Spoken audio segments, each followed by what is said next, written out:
Bem, sou fruto desta casa, vivo na cobertura de oração dos pastores desta casa. Para mim é uma honra sem tamanho estar mais uma vez aqui com cada um de vocês. Trago comigo a saudação do meu pastor, o pastor Fernando, da Assembleia de Deus do Conjunto Maria Cecília. Eu quero que você abra sua Bíblia em Marcos 4.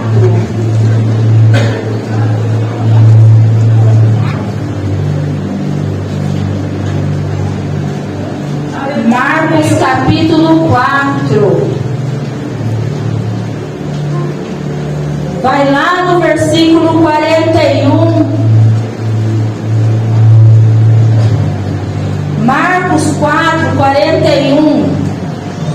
Assim diz a palavra santa do Senhor. A minha versão é um pouquinho diferente da sua, mas o conteúdo é o mesmo. Os discípulos. Algumas Bíblias está escrito assim: os homens. Os discípulos, contudo, estavam tomados de terrível pavor. Algumas Bíblias diz que eles estavam atormentados, outras versões vai dizer que eles estavam com medo. E comentavam uns com os outros: quem é este que até o vento e o mar lhe obedecem? A igreja pode se assentar. Irmãos, quem é este? Quem pergunta quem é este? São 12 homens, que não é a primeira vez que eles encontram com Jesus. 12 homens que viram milagres acontecerem na sua frente. Cegos verem, coxos andarem, leprosos serem curados, mortos ser ressuscitado. E esses homens perguntam: quem é este?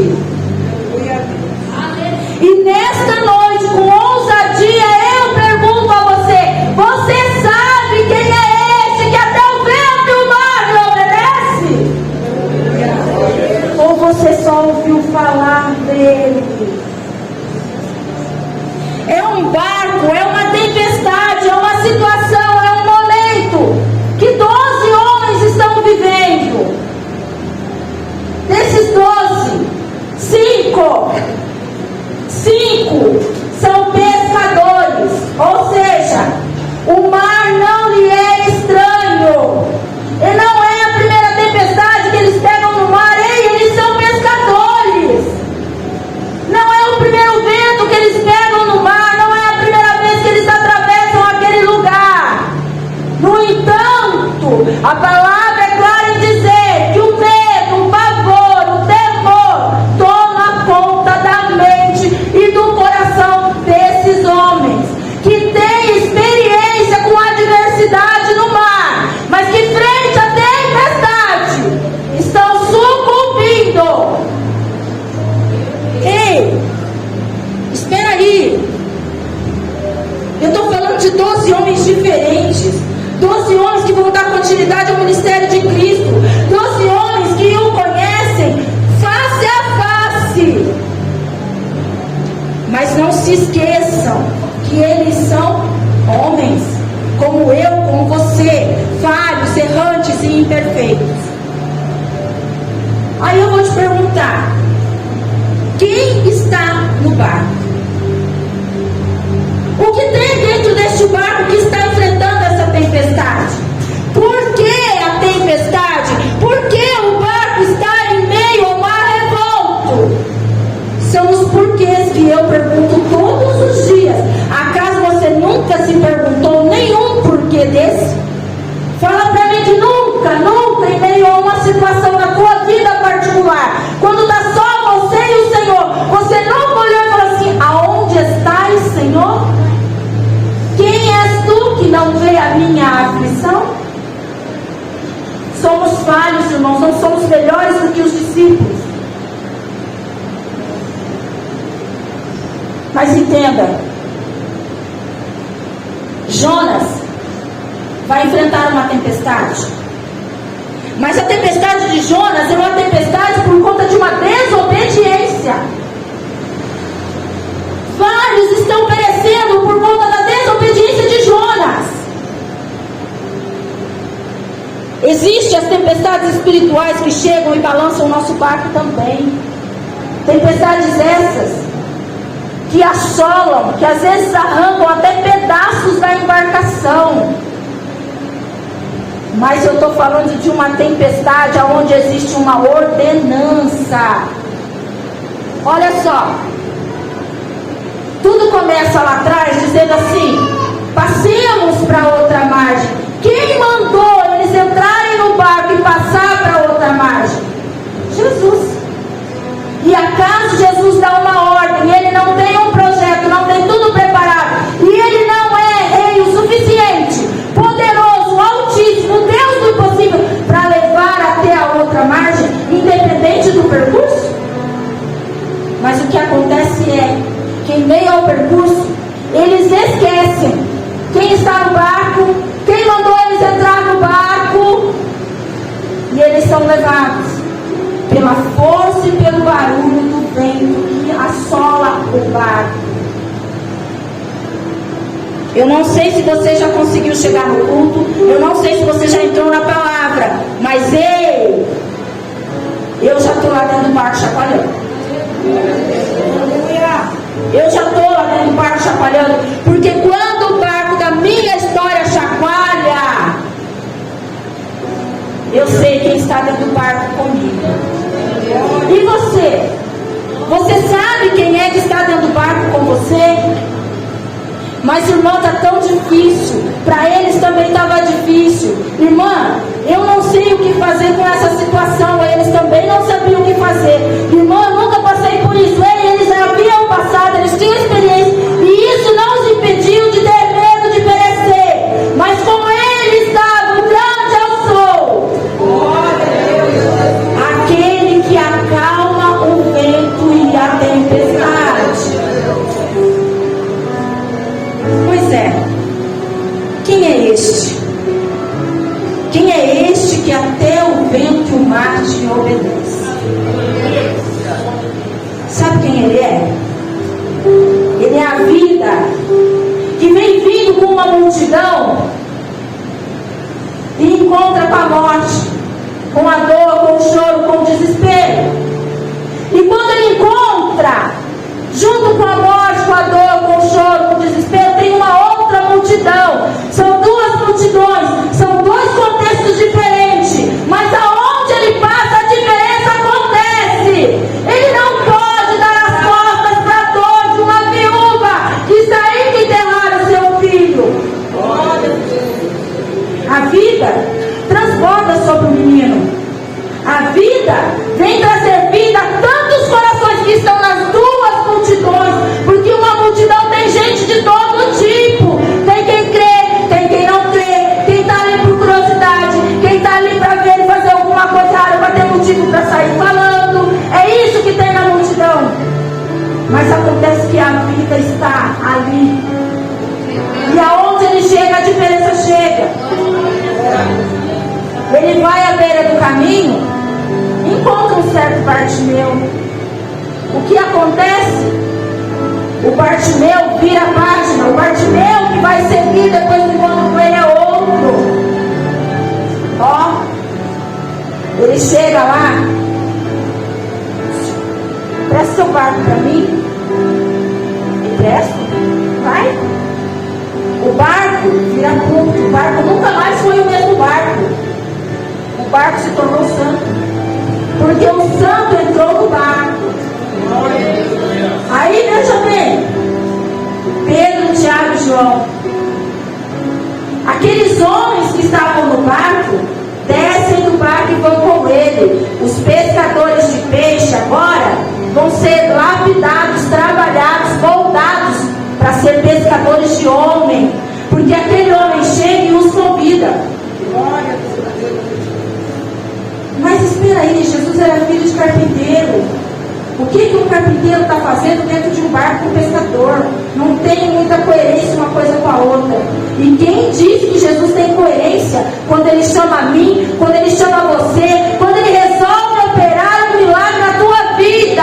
As coisas não são do seu jeito, é do jeito dele.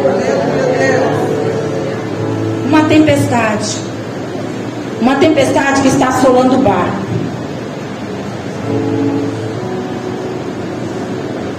Sabe o que é incrível? Passemos para outra margem. Aí ele sobe o barco, vai dormir. Ele está na forma humana, ele também se cansa. Ele sobe no barco e vai dormir.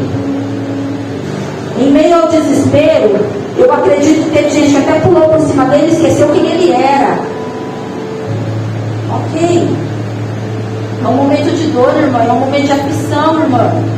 Não condene os discípulos. Não estou condenando eles não, porque em meio às nossas dores, às nossas aflições, às vezes nós esquecemos quem é o Deus que nós servimos. Entenda uma coisa. Quem direi ao povo que tu és? Diz que eu sou o que sou. Quando ele fala isso, ele fala que ele é o que cada um precisa no particular. Independente do que você precisa, Ele é e ponto. O complemento disso, para uma pessoa que está sofrendo de câncer, Ele é a cura. Para alguém que está perdendo o filho na esquina, Ele é o resgatador, Ele é o remidor, Ele é o restaurador. Para o cego, Ele é a visão. Para o surdo, Ele é a audição. Para o coxo, falando de coxo, essa semana eu falei de coxo de manhã no meu Deus, fugiu até o nome. Enfim, pense bem. A pregação do tanque de Betesda. Um homem está lá há 38 anos esperando as águas se movimentar para alguém pôr ele lá dentro. Ele é coxo limitado, ele não consegue entrar. Mas quem chega? Jesus de Nazaré. Irmão, se você nunca prestou atenção nisso, pega esse gancho, chega na tua casa, vai ler a passagem, mastiga isso, porque isso é imenso e profundo. Não está escrito. Jesus pegou ele, e pôs ele dentro do tanque. A vida chegou, a cura chegou, o grande eu sou chegou, e ele olha para ele e fala assim: pega a tua cama, levanta e anda. Ele não fala para ele, entra no tanque, porque ele é a cura. Ele não precisa do tanque para curar ninguém, porque ele é e não há outro. Às vezes somos só nós, buscando o Senhor em lugares errados, porque achamos que somos tão espertos, tão inteligentes, e estamos buscando Ele em lugar errado. A oração.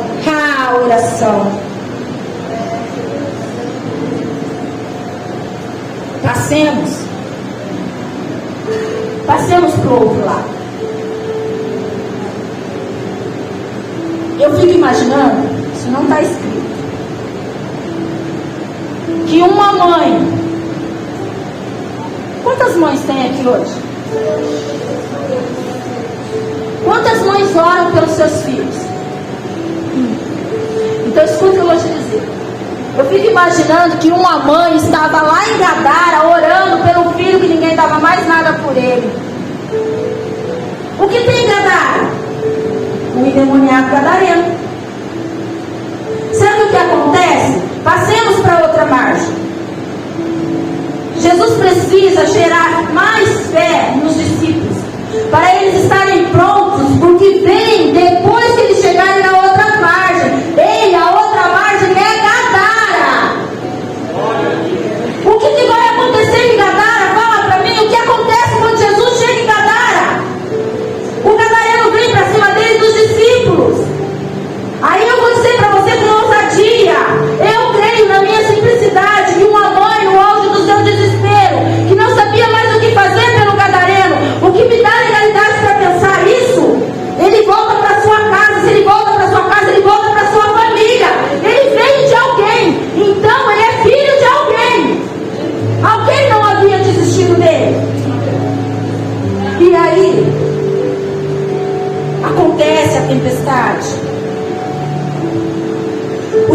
que já tinham vivido tantas experiências com o Senhor, eles estão vendo acontecer a sua volta na vida do Bartimeu, na vida do Zaqueuzinho.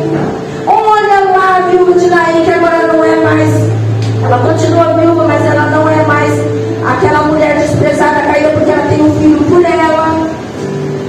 Olha, no casamento não faltou nada, porque Jesus estava lá. Ei, jovem, você vai casar? Já convidou Jesus para o seu casamento? Ele tem que ser o primeiro convidado. Ei, você está namorando? Por que Jesus não faz parte do seu namoro? Jesus está dentro do barco.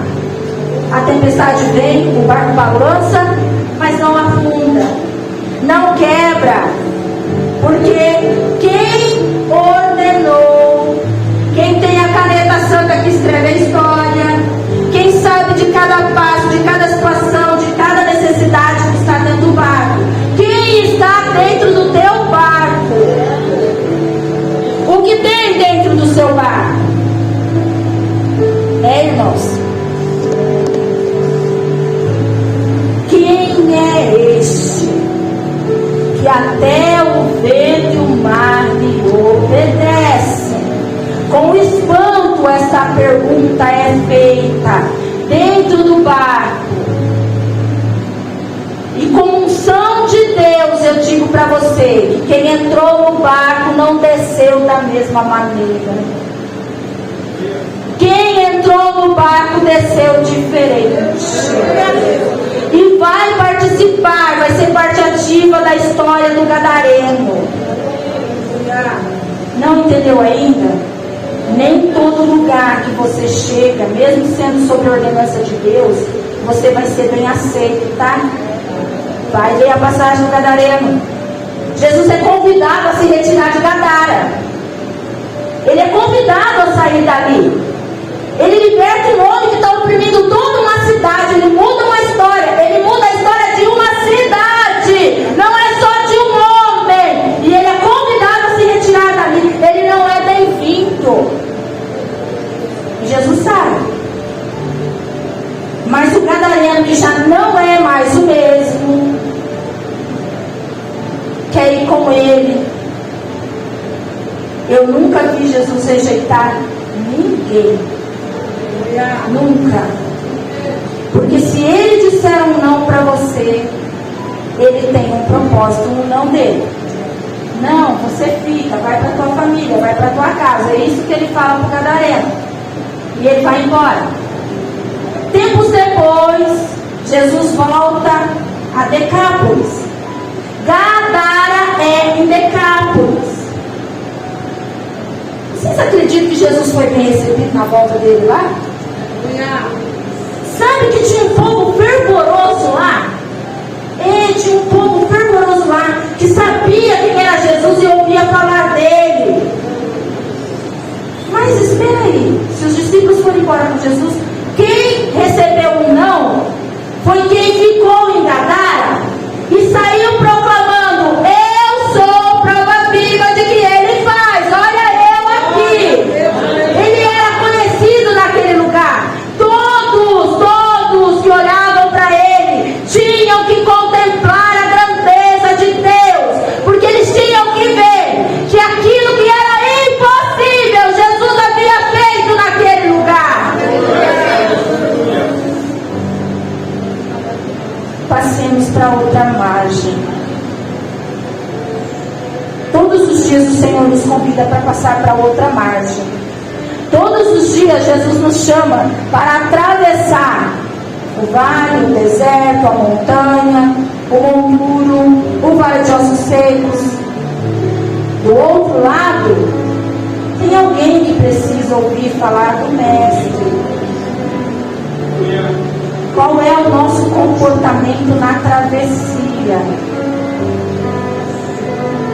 Quem eu sou na travessia? Eu sou aquele que, como os discípulos, vai ficar apavorado, desesperado, com medo. E depois vai começar a questionar: quem é este que até o vento e o mar lhe obedecem? Como se não o conhecessem. Realmente, a conotação que essa palavra me traz é essa. É como eles estão tão surpresos que é impressionante.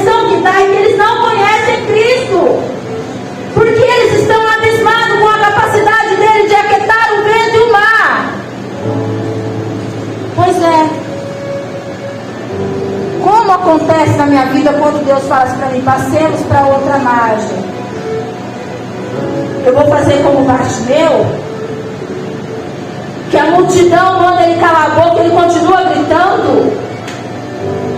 Ou eu vou deixar a aprovação, a luta, ou o que quer que seja, me calar, me impedir de chegar no outro lado e dizer que Jesus é bom, que Ele salva, que Ele liberta, que Ele transforma e que Ele tem novidade de vida para cada um de nós. Aquilo que eu recebo do altar, se eu guardar dentro de mim, só vai servir para mim. E acaso a ordem não é assim: ide, pregai, ou a ordem é pegue e guarde?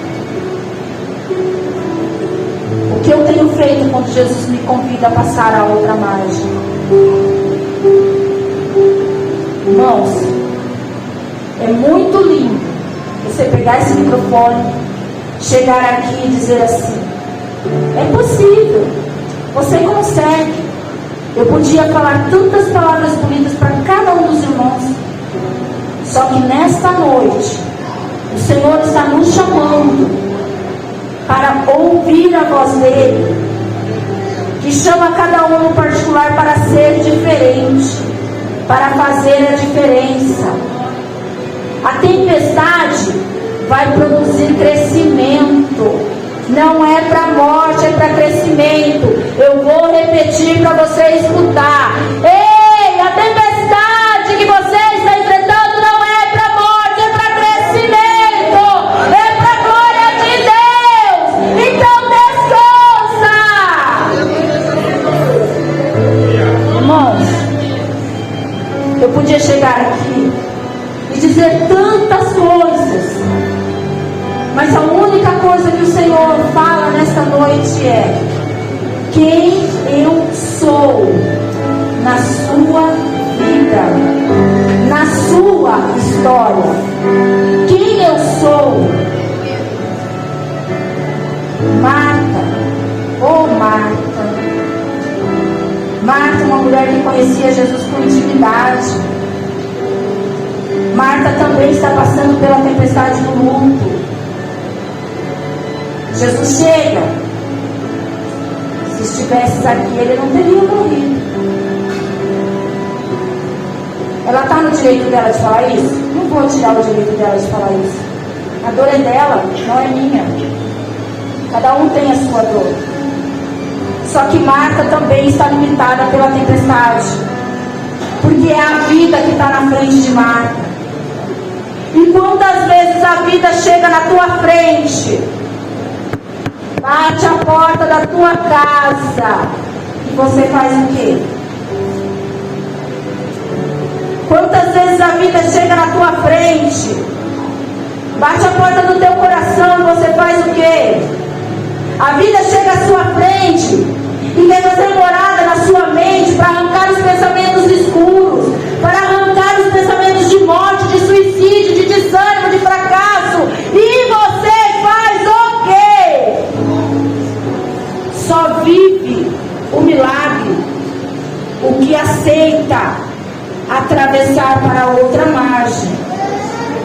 Não importa a adversidade, a circunstância que você está enfrentando. Se foi Ele que te disse, passemos. Entenda, Ele não está falando assim, vai. Não, passemos. Passemos. Pelo menos duas pessoas têm que ir, porque está no plural. Passemos.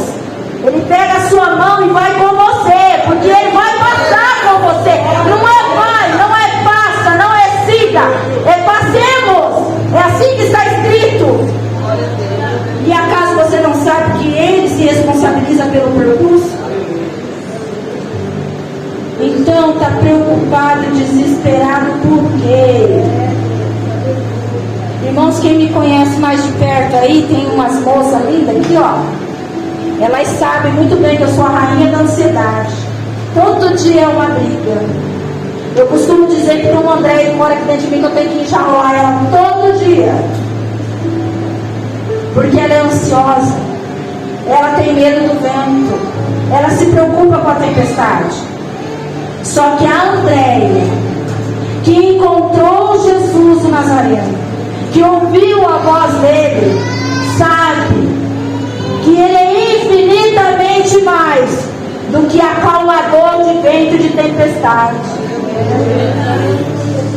E é ela que tem que caminhar todos os dias, porque é ela que me leva para mais perto dele. Porque se eu for ouvir a outra ansiosa, que o Senhor está lapidando e transformando todos os dias, eu vou ser igual os discípulos dentro do barco, com medo, apavorada. Eu vou me esquecer que ele está dormindo dentro do barco. Eu vou me esquecer que foi ele que ordenou que eu passasse para o outro lado. Eu vou me esquecer que há um propósito do outro lado. Eu vou chegar do outro lado tremendo, não vou dar conta de fazer o que ele me enviou para fazer lá. É assim que funciona. Só que a escolha é particular de cada um. Bartimeu escolheu continuar gritando, mesmo sabendo que ele podia apanhar, que podiam bater nele, empurrar ele, amordaçar ele, ele escolheu continuar gritando.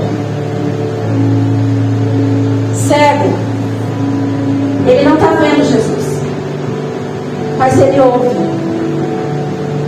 Limitado, mas ele ouve. Aflito, afligido, ferido. Quem é que gosta de ficar à beira da estrada pedindo esmola, vivendo o favor do outro? Mas ele ouve. Aí a Bíblia diz assim: quem tem ouvidos, ouça. E o que os nossos ouvidos têm ouvido? A voz do Criador que diz: eu estou com você, eu vou com você, passemos para o outro lado. Ou a voz que diz: você não consegue, você não é capaz, você não dá conta, não vai conseguir, não vai chegar, não é possível, não vai ser restaurado, não vai ser resgatado, não vai mudar nunca, não tem mais jeito. Que voz você tem ouvido? Sabe aquela vaga de emprego? Você quer ela, mas você já determinou que ela é sua? Ei, posso todas as coisas naquele que me fortalece. Quem te fortalece? Se é ele que te fortalece, então você pode todas as coisas. Então por que essa vaga de emprego não pode ser sua? Eu entrei em 2023, iniciei uma campanha de 15 dias na minha congregação. Deus sabe que não teve um pedido que eu coloquei no altar que fosse de forma financeira. Irmão, você não precisa? Eu preciso. Só que muito mais do que um pedido financeiro, eu não estou falando isso para minha glória, não, eu estou falando isso para que você aprenda e mude a sua visão, porque 2023 ainda está no começo. 2023 é o ano da sua virada, é o ano da sua diferença, é o ano que você vai romper as barreiras. Senhor, o Senhor sabe de tudo que eu preciso, e a sua palavra diz: busca primeiro o meu reino. Eu estou aqui buscando o seu reino, Senhor, e o Senhor faça o que o Senhor quiser. Janeiro já acabou, irmãos? Eu acho que eu tenho pelo menos umas 5 bênçãos para contar. Pelo menos. Pelo menos, no mínimo umas 5 bênçãos para contar eu tenho. Só que deixa eu te dizer uma coisa. O que está se cumprindo agora é colheita de uma semeadura, de oração, de muitos anos.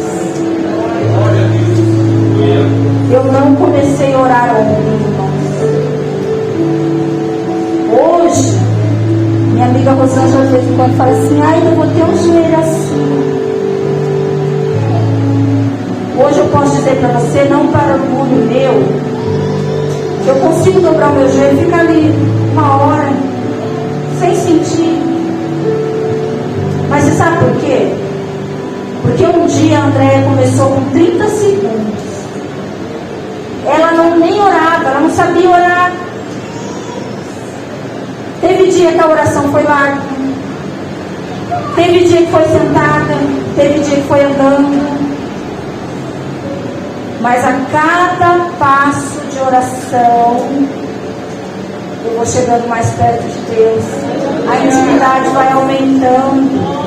Aí se cumpre aquilo que está escrito assim, ó, que sobre um quarto de oração tem um céu aberto. A coisa mais boa que tem nessa terra, não há prazer maior do que quando você entra dentro do teu quarto, fecha a porta, vai para o secreto, entra na intimidade, o céu abre e Deus desce, te abraça, te conforta. A hora voa que você nem percebe. Por quê? Porque isso é intimidade. Intimidade é construída. E o que nós temos construído? O que nós temos construído?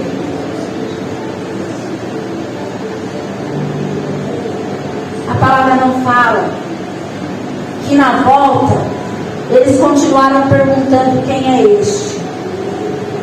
A palavra não diz que na volta eles enfrentaram tempestade de novo.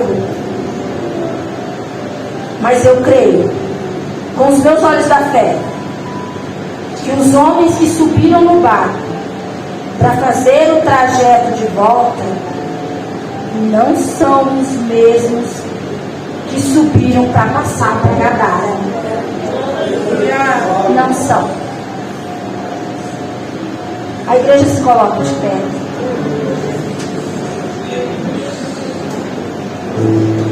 Irmãos, eu não sei qual é o seu momento, qual é a sua circunstância, eu não sei quem você é, mas uma coisa eu sei: o Senhor está na casa. Você é conhecido no céu? Você é conhecido no céu?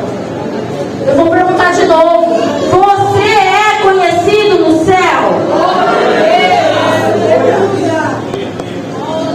O Senhor sabe da sua necessidade? Ele conhece o que você veio buscar essa noite? Ou é só o seu vizinho, o seu amigo, o seu familiar que conhece e sabe? Jesus está dormindo dentro do seu barco, ou Ele está acordado te ajudando a pilotar? Se Ele está dormindo, não perca a oportunidade de acordar Ele nesta noite. Há um propósito do Senhor no particular com cada um de nós que aqui estamos. Não é com quem não veio no culto, é conosco que estamos aqui. O Senhor está falando conosco. E aí? E aí? Você conhece este que acalma o vento e a tempestade? Você tem intimidade com este que acalma o vento e a tempestade? Ei! Ei! Irmã, está tão difícil, está tão apertado, você não tem ideia. Tá bom, irmã? Está vazio o celeiro? Desce maná do céu, viu? Irmã, eu estou cansada de arroz com ovo frito. Glória a Deus pelo teu arroz com teu ovo frito, irmão. Glorifica o arroz com ovo frito, que Deus manda provisão. Não é questionando, é adorando. Ainda que seja arroz com ovo frito, não tem faltado. Irmã, você não sabe como está meu filho. Você não sabe as madrugadas que eu tenho passado acordado esperando ele chegar e os pensamentos que passam na minha cabeça. Ei, em nome de Jesus o Nazareno, para de pensar e começa a orar. Ora, sem cessar. Pede para o Senhor ir buscar, pede para o Senhor guardar. Para com esse negócio de falar: Senhor, não tem mais jeito, não dá mais, eu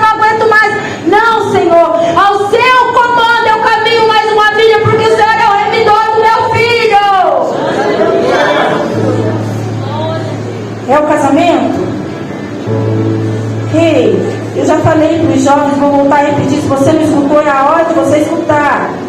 Qual é a posição que Jesus tem no teu casamento?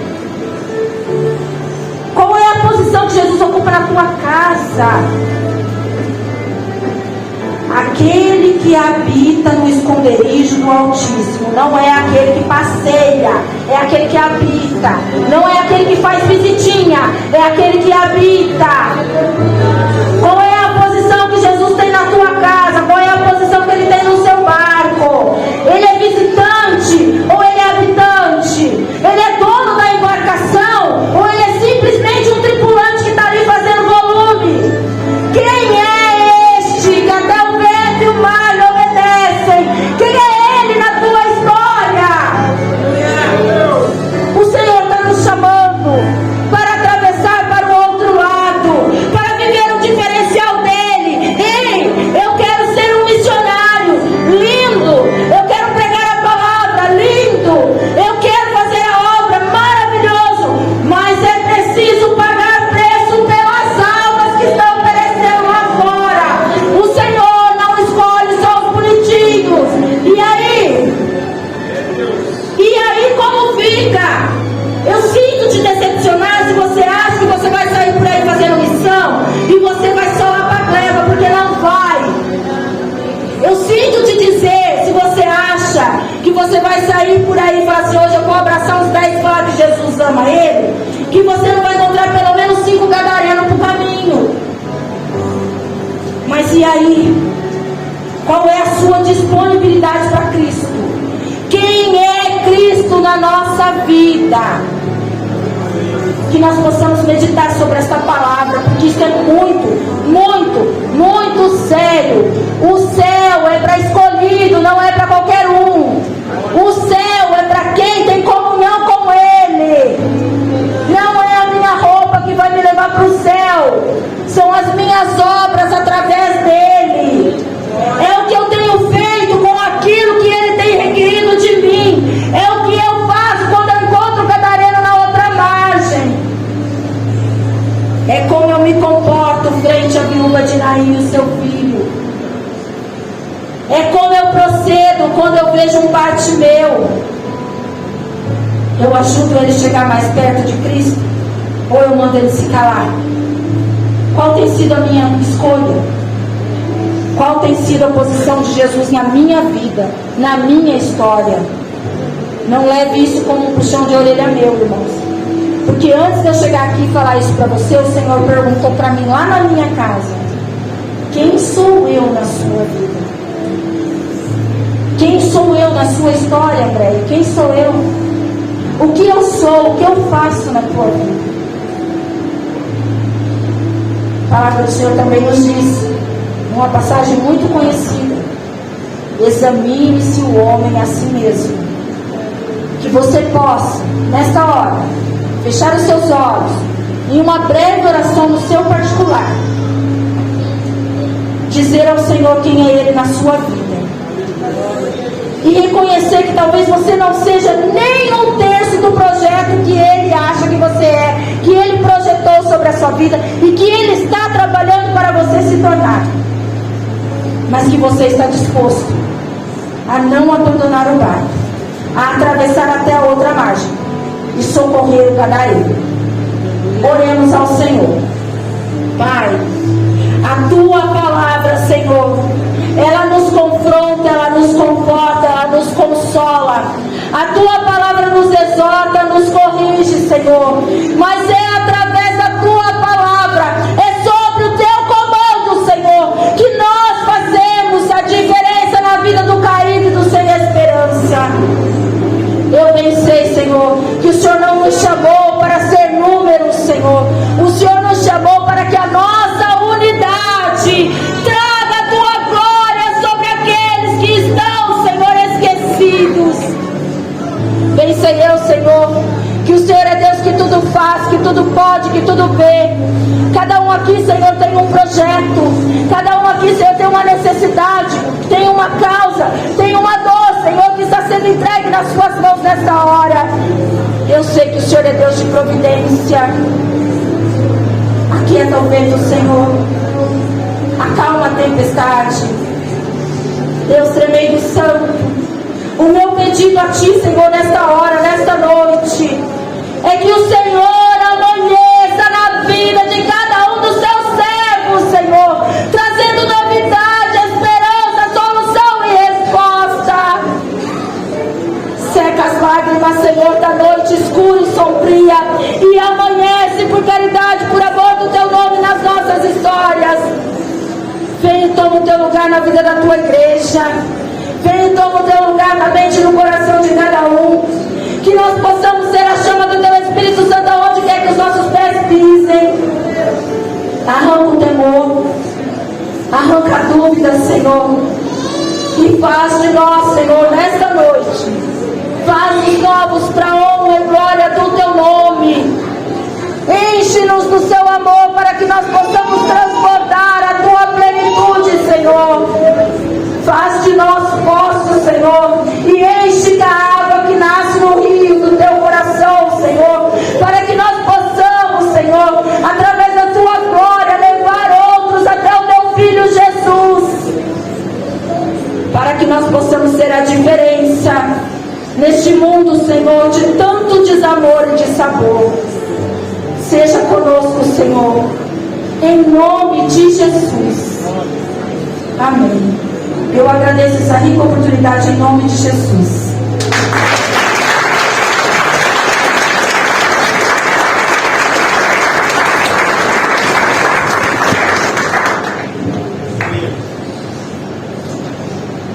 Amém, igreja? Amém. Que Deus abençoe poderosamente a vida missionária em nome de Jesus. Irmãos, eu acho que começo de ano é bom a gente colocar as coisas no trilho, né? A palavra que veio para nós. Nem todos que dizem Senhor, Senhor, estão andando com o Senhor. Eu quero que o Miguel lugar que estão no altar. Aleluia, glória a Deus. E que você possa guardar essa palavra no seu coração. Não deixar o diabo roubar ela, as dificuldades roubar. Para que Deus possa criar vida e vida com abundância dentro do teu espírito. Amém? Eu vou dar a bênção apostólica. E depois eu quero os obreiros aqui, amém? Faça assim com as suas mãos. Eu quero agradecer os visitantes de nessa noite. Que Deus abençoe poderosamente a sua vida, em nome de Jesus. Que o grande amor de Deus, a graça do Filho e a consolação do amado Espírito Santo de Deus esteja sobre a sua vida. E todos que crêem diz amém. Está encerrado esse culto em nome do Senhor Jesus. Amém. Aleluia.